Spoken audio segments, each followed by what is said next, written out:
Hello everyone and welcome. In this video I'm going to walk you through how to cancel automatic investment in Opay.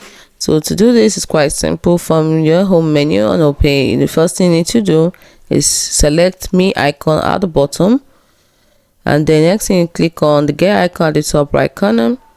Next you click on saving settings, and once you've done that, the next thing you're gonna do is see the first option, automatic investment.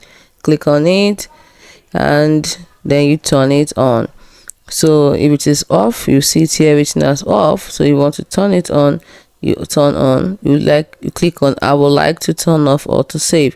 And if you want to cancel it, in this case you click on I would like to turn off.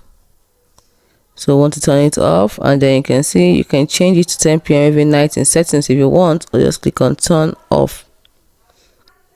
And that's it. Now you miss any daily interest on your money. So any money that comes into your account goes to your wallet balance and does not go to the wealth balance. It doesn't get invested automatically in wealth. It's as simple as that.